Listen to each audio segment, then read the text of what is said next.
ഇവാന്റെ പടിയിറക്കത്തിൽ നാദനഷ്ടമായ ബ്ലാസ്റ്റേഴ്സിലേക്കാണ് Michael സ്റ്റെഹ്റ കടന്നു വരുന്നത്. ആരാധകർക്കിടയിൽ അമർഷം നിലനിൽക്കെ വലിയ ദൗത്യമാണ് സ്റ്റെഹ്റ ഏറ്റെടുക്കുന്നത്.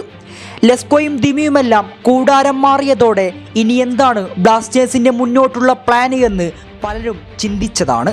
പുതിയ സീസണിന് വേണ്ടി പഴയ താരങ്ങളെയെല്ലാം പറഞ്ഞയച്ച് പുതിയ സൈനിങ്ങുകൾ നടത്തി താരങ്ങൾ ടീമുമായി സെറ്റാവാനാകാതെ മുമ്പ് ക്ലബിൽ കണ്ടിരുന്ന ആ പഴയ രീതി തുടരുമോ എന്നും ഭയപ്പെട്ടതായിരുന്നു.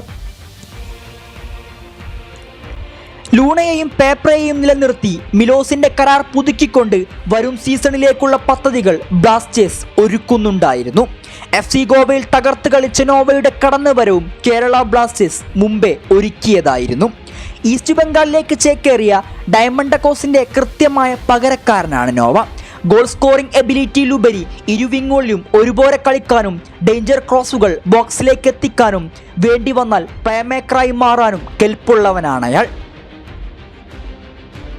തുടർച്ചയായ 3 സീസണുകളിൽ മത്സരത്തിന്റെ തുടക്കം മുതൽ ഒടുക്കം വരെ ലൂണ നിയന്ത്രിക്കുന്ന കളിയെ ഇനിയൊരു പരിധിവരെയെങ്കിലും ലൂണക്കൊപ്പം പന്ത് തട്ടാൻ നോവക്കും സാധിക്കുമെന്ന് വിശ്വസിക്കുന്നുണ്ട്.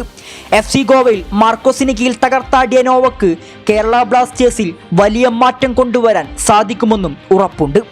ഡ്യൂറന്റ് കപ്പിന്റെ 136ാം എഡിഷനിൽ കേരള ബ്ലാസ്റ്റേഴ്സ് നടത്തുന്ന പ്രകടനം കാണുമ്പോൾ ISL ഈ സീസണിൽ എന്തെങ്കിലുമൊക്കെ നേടിയെടുക്കാൻ കഴിയുമെന്നും തോന്നുന്നുണ്ട്.